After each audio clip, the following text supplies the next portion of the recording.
Hey guys, how are you doing?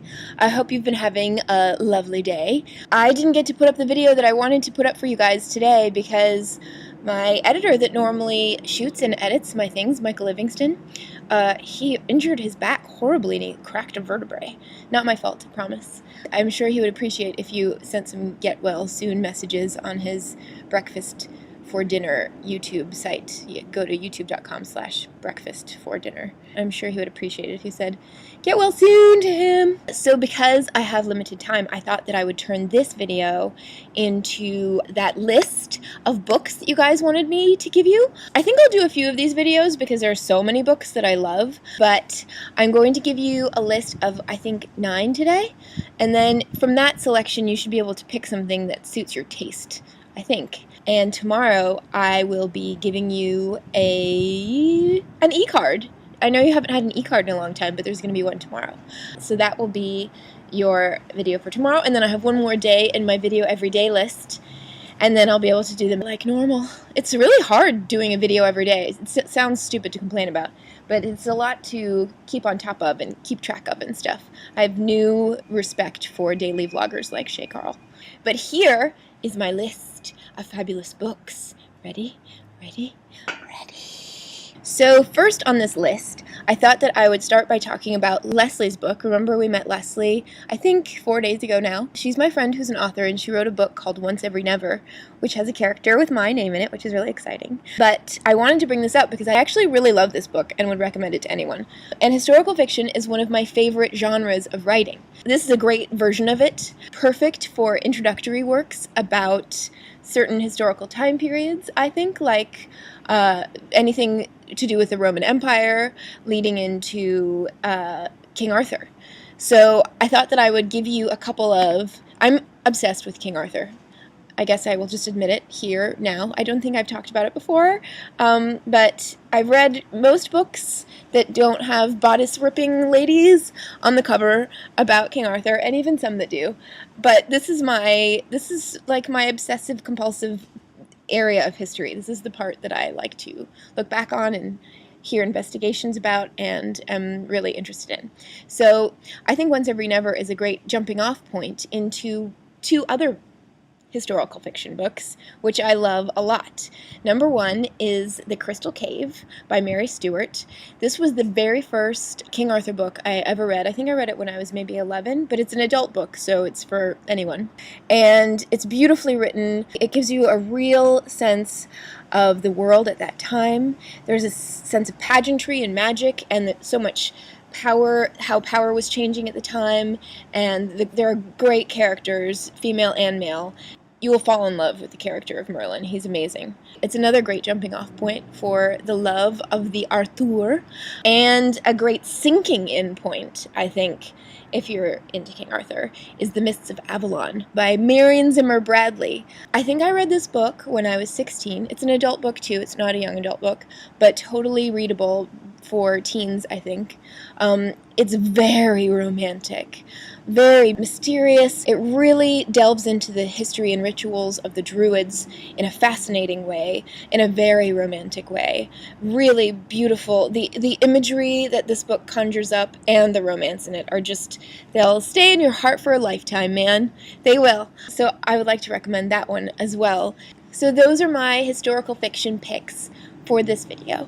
I highly recommend all 3 of those. Next, I thought that it would be fun to recommend a couple of nonfiction books for people who don't really want to read novels per se. One of my very, very favorite nonfiction books is called A Natural History of the Senses by Diane Ackerman. She talks about each of our human senses, but she's a poet, so the way she investigates scientifically all of our senses is transformed into this prose that's just, you could just sink your teeth into it. There's a whole chapter about vanilla that will make you just want to make love to a vanilla bean, pretty much. Yeah, highly recommend. Even if you don't read the whole book, just read the chapter on vanilla. It'll make you happy, I promise. Yeah, so this is a great nonfiction book. The other one that I would like to recommend is Cleopatra, A Life by Leslie Schiff. I actually only just started reading this, last month.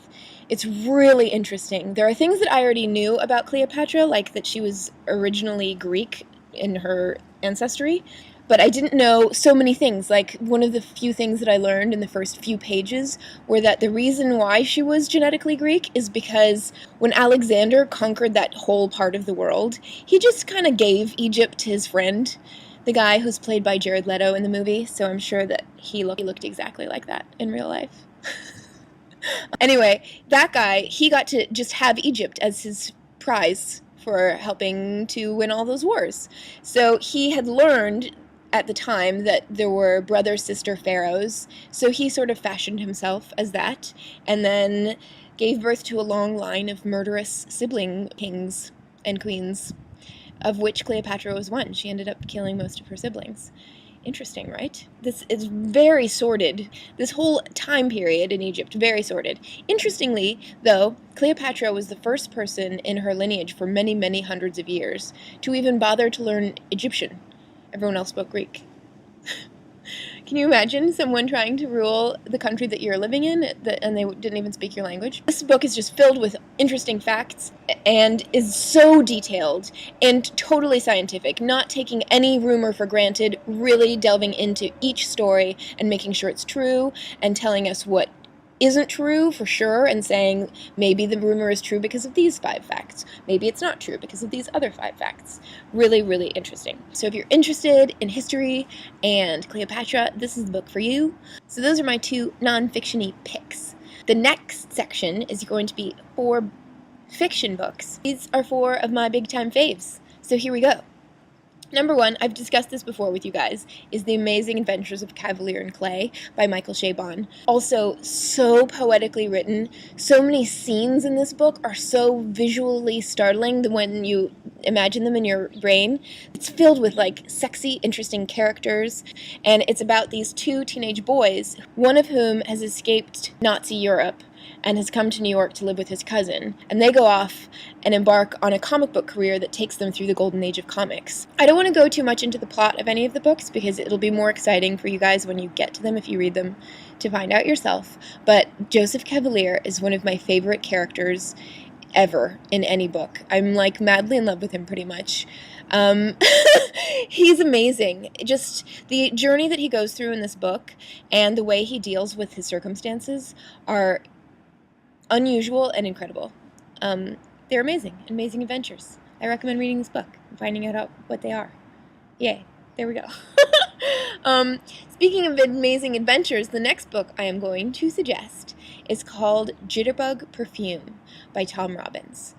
This book, I feel like this book sort of changed the way I viewed life. Tom Robbins has a very specific point of view when he writes. It's always the same juicy love of language and deep love of people with their flaws. He allows his characters to have their flaws and just goes with them. You'll find characters in his books that will never be the staple character on a TV show. They will probably never even be in a movie unless it's a movie adaptation of a Tom Robbins novel. They're so unique, so real, so much more than what most people write as characters. Gorgeous writing, but also so playful. This is the most playful book.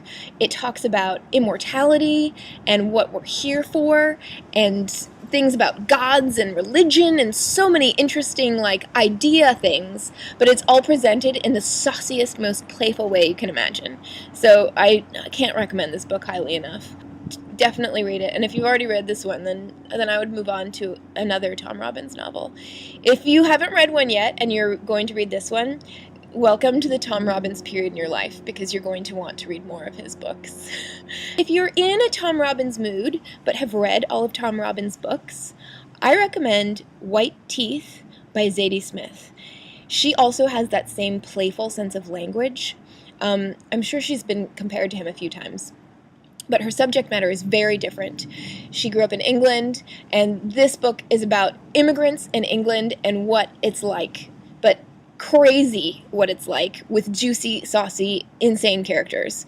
And the way she writes, sometimes it's very narrative, and then she'll get to a chunk where it's almost like beat poetry, and you're like snapping along to the story that she's splashing in front of your imagination. I don't know if that makes any sense, but her book is really good, and I recommend that you read it.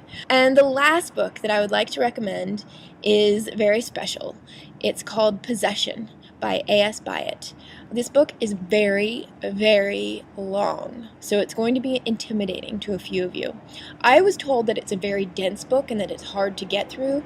I can't disagree more. I didn't even notice that it was long. It's about two characters who are on the search for a fictional author's previous work and relationships. A.S. Byatt actually writes the found materials. So you get to read poems and excerpt by this writer that was lauded for being amazing. But A.S. Byatt is writing them. Great characters, and it's sort of an investigation story, so I love detective stories. I know a lot of people love detective stories. They're very popular on television. There's got to be a reason why. People like mysteries, and they want to find out what happens at the end. This book is like that. It's like a detective story, only it's about the human heart and finding literature, which sounds dry and boring, but this book is not either of those things. Really fun. So those are my recommendations. I hope that you decide one of them sounds appealing to you, and if none of them do, let me know what kind of genre you're looking to read, or if you have any book recommendations now that I've listed mine for me. I would love to actually get recommendations from you guys. Let me know what you're reading and what you love. I don't want any likes. Don't give me books that you kind of like. Give me your favorite books. Okay? Let's share. This will be fun. So tomorrow you'll get an e-card. Now you will get fist kisses. Butterfly kisses, Eskimo kisses, and elephant kisses. And I'll see you tomorrow.